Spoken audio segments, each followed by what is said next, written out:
Hi, welcome back to my channel. The day has come, the time has come. The journey that I'm about to embark on is starting today. I'm so ready. I'm like mentally there. I've been putting this off for years now. I think I've been like emotionally scarred by Sarah J Maas. Throne of Glass, ACOTAR, mainly Throne of Glass. If you guys haven't read the Throne of Glass series,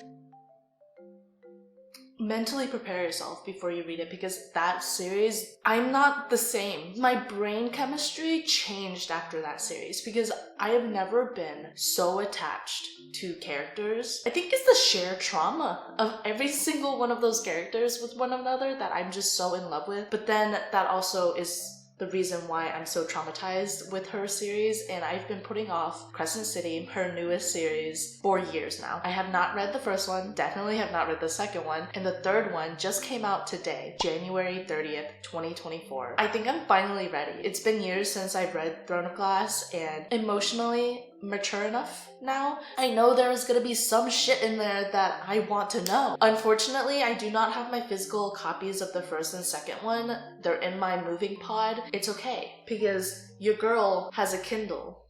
I already bought it on my Kindle. I'm gonna be starting Crescent City. You guys can come on this journey with me. I can document my insanity. That is who I am when I'm reading an SJM series. So I'm gonna do two videos. One of them is gonna be the spoiler-free version, and then another one's gonna be the spoiler-filled version of the video. I don't know which one you clicked on because I'm sure the intro is gonna be the same, so just letting you know now to double check the title to make sure you're at the correct video, because I definitely don't want to spoil it for you guys. Okay. I'm on page 85. We just got to a part where I kind of understand why people have theories about this like whole massiverse. We just met Rune. Guessing that's how you pronounce his name, Rune. See, now I'm getting in my head that I'm gonna try to relate everyone to everyone from the other books, and it's gonna drive me crazy. All this tension, and for what? Like, where is this animosity coming from between Rune and Hunt? But the tea is brewing, besties. The tea is brewing with this one. Okay, I think it's time for bed. Yes, I'm sitting on the floor. There's nowhere else to sit to read right now. Good news though, our final inspection for everything for the house finally passed. So we're finally getting our furniture and everything next weekend, and I'm so excited. Back to this. I think it's time for bed because I just read the concept of the drop. If you know, you know. None of it stayed in my head. If you told me to like briefly explain to you the way the drop works, no idea. I have no idea. I'm gonna have to reread these pages, so I'm gonna go to bed and we'll pick up tomorrow. Good morning. I just started back up reading again, and I would just like to say my theory was correct. For you guys that are spoiler free, you don't know what that theory was, but I was correct. To be fair, I don't think it was something that Sarah was trying to hide. I don't think the guess was like that outlandish. We're warming up all of the secrets Sarah J Maas is hiding in this series.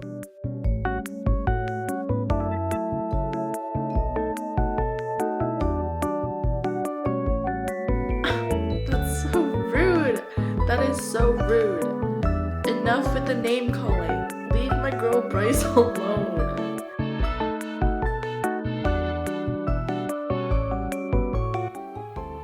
God. I want to be smart enough to understand the hierarchy in this book, but there's so many different tiers of the triangle hierarchy of this society. Who's in charge? Who is whose boss? What is going on? When I feel like I already know who is like the top dog, there's like another top dog, and I'm like an even topper dog. So this is what people mean by Crescent City is a lot of information. Dude, I need to like draw it out on a whiteboard at this point.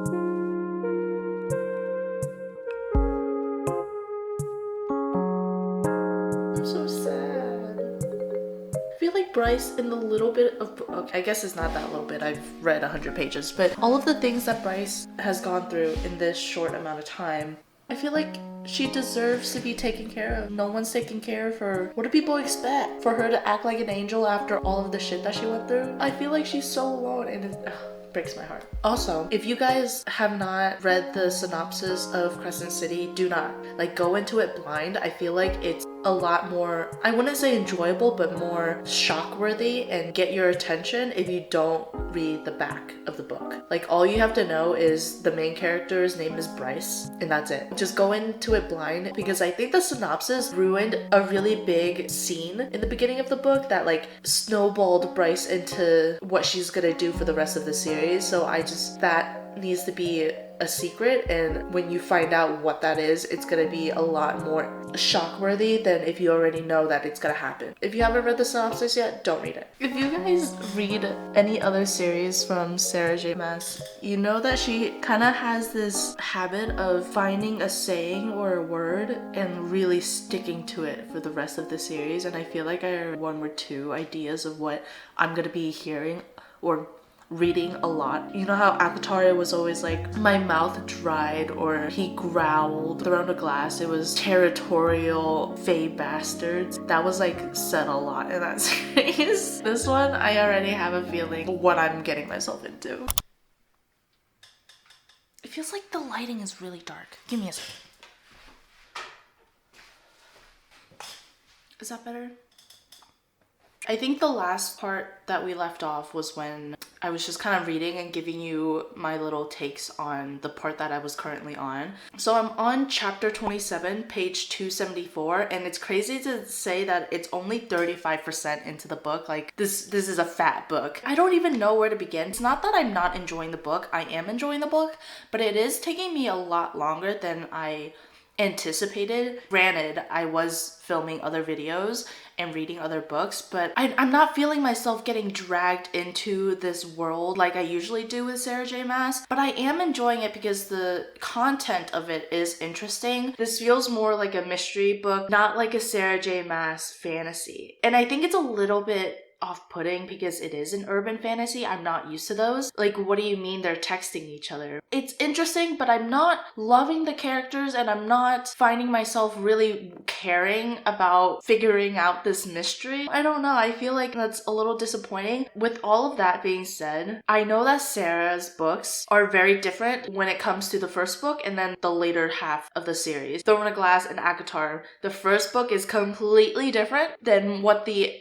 rest of the entire series is going to be about. So I'm hoping that this is just kind of like the world building and the character development and meeting characters that are going to be in the rest of the series that's going to be different. It's obviously not going to be this big mystery that we're trying to solve right now. It's something's going to blow up and it's going to be world ending, high risk, and people are going to die and all of that. Everything Sarah always provides, I know it's coming. So I'm holding out for that part. But so far, almost 300 pages in, I'm like, okay, I want to go into the characters a little bit more, Rune. It feels really convenient how similar they are. Hunt, I'm not really feeling anything for Hunt. He's just there. Like, he's going along for the ride. It doesn't feel like he's his own personality in the stories. It just feels like he's the bodyguard, you know? And then there's Bryce. Bryce is okay. I think Bryce is a more aggressive version of Aelin. She has that feistiness in her. She's misunderstood by society. She's just kind of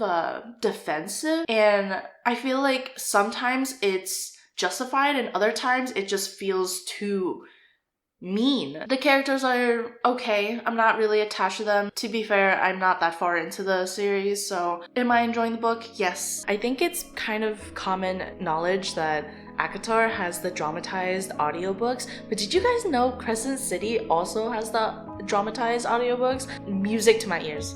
Music to my ears, because I'm really enjoying reading the book on my Kindle, but sometimes I'm like doing chores and I really want to read the book, and this is the perfect solution. Like, I can listen to the book while I'm doing my chores. If you don't know what the dramatized version means, it's basically a full cast, so every character has their own voice actor, and then it has like music and sound effects in the background to really make it feel realistic. So it's so good to listen to. If you have not listened to the Akatar one, highly recommend. Currently on page like 290. I kind of feel like Hunt and Bryce warmed up to each other pretty quickly, but also really naturally. It doesn't feel rushed, but it's really nice to see that they're friends before anything else. Love that.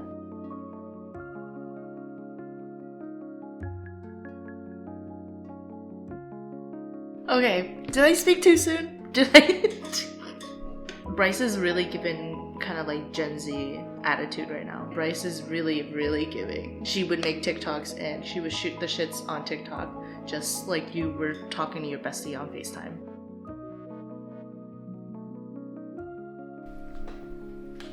I think my love language is act of service because this is like the barest thing, the smallest little thing, and Bryce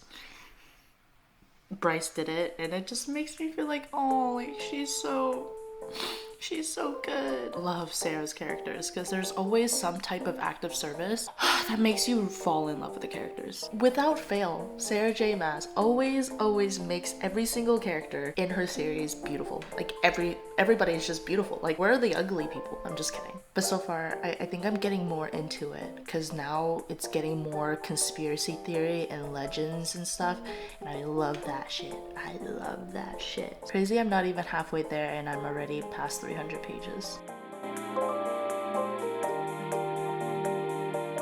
If you guys have watched my other videos, you know how much I love Criminal Minds. It's basically them being detectives and going around to like crime scenes and like putting pieces together, and it's just so interesting. It's so interesting. Obviously they're not profilers. They're not like getting into criminals' heads or anything, but it's just so interesting going to each site and kind of piecing it together one by one.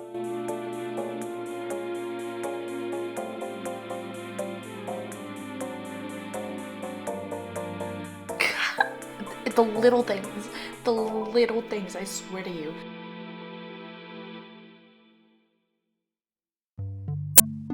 Please ignore the fact that there's an outlet right here. We are currently sleeping on a mattress pad on the floor because we're waiting for our furniture to be delivered tomorrow, which is so exciting.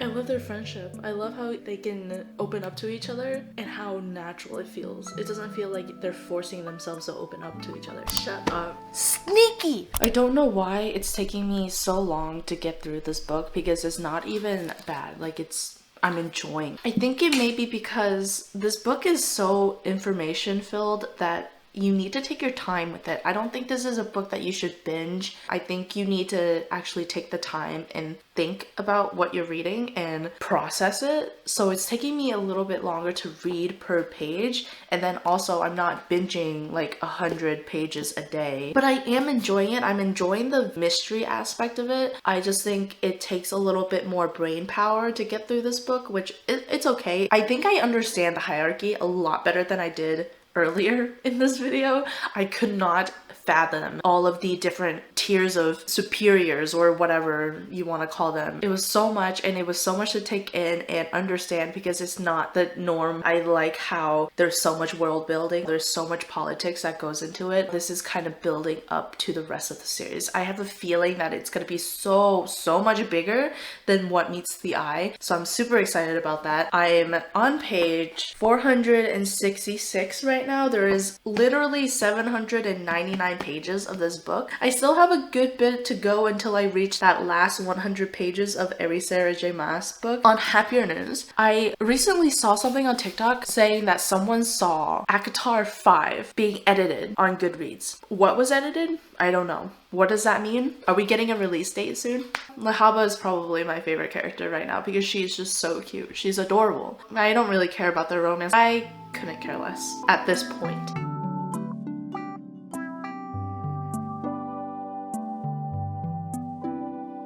So rude! Don't need to be talking about Danica like that. You don't say. Tell me more. Tell me more. This book is a little too sad for me to feel triumphant in this moment in time. Normally I would feel so satisfied that they took action. I feel like Bryce is kind of like impulsive with her decisions. There's no way this is the answer. We still have 200 pages. There's no way that this is exactly what it is. Regardless, I feel like there's just so much that isn't true.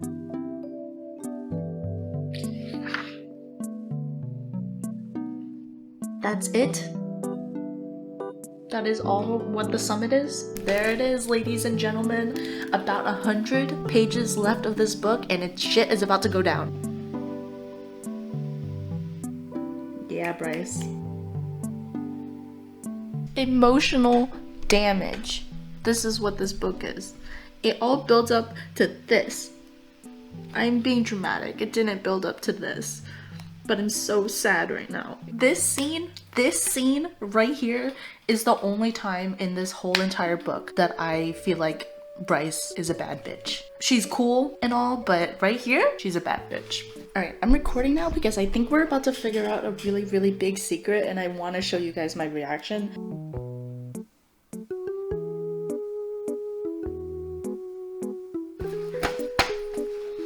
Okay, it's been a few days and I finally finished Crescent City House of Earth and Blood. I had to let it simmer, let myself really digest all of the information and just everything this book had to offer before I gave you guys any sort of rating or review on the book. First off, this is Sarah J. Maas's first high fantasy, urban fantasy with adult fantasy, like all of that put together. So it was a lot to take in because her other series aren't like this. You still get the SJM feeling from this book, but it is very, very different. And I'm not saying that in a way that to say that it was bad, because it wasn't bad. I still really enjoyed this book, but it is one of those that you need to really, really have your brain on to read because there's a lot of information. There's gonna be a lot of information in here that you need to pick up on, or it's gonna be really confusing. So take your time while you read this and you'll enjoy it regardless. I think it's a well-written book and I really like that she kind of took the avenue of a mystery in this. That being said, there are some things in this book that I just felt like didn't do it justice. The characters, I'm kind of indifferent with the characters. I don't hate any of them, but I also do not love any of them. I feel a little bit underwhelmed by them. I don't know why. There were moments where the reader should be feeling some type of emotion or attachment to these characters because you learn about their trauma or you learn about their personality and their character growth, but I just could not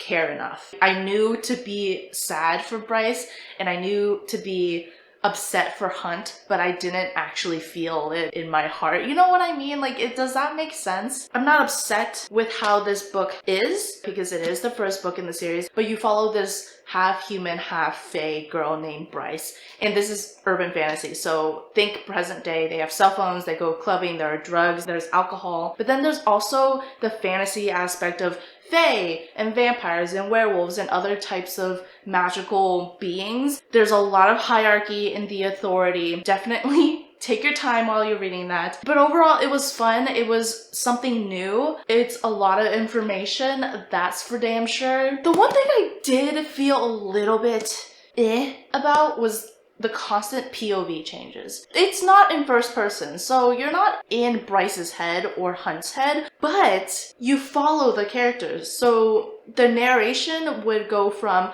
oh, Bryce is doing this and that, to, oh, now Hunt is doing this and that, and there's no indication of when these changes other than like a gap. But after a couple days, I think I'm going to rate this book a 4. I really did enjoy it. It's just not one of my favorite, and I just didn't really love the characters like I was hoping to love them. With all of that being said, I am going to start on Crescent City 2, House of Sky and Breath. Yeah, I'm gonna be splitting the video up. This video is gonna end here, and I'm going to upload another one per book. Originally, I wanted to upload one big vlog of reading all 3 books, but I don't think that's kind of reasonable because these books are about 800 pages per book, and that's just a lot for one video. Maybe once I have all of the videos up, I can put them all together in one. But as of right now, I'm gonna do one reading vlog per book. Stay tuned for a book 2 reading vlog. I'm really hoping this one blows me out of the water. I heard that people love this one a lot more than the first one, especially because the side characters But yeah, thank you guys for watching, and I hope you guys come back for the second one, or I'll see you in another video. Bye!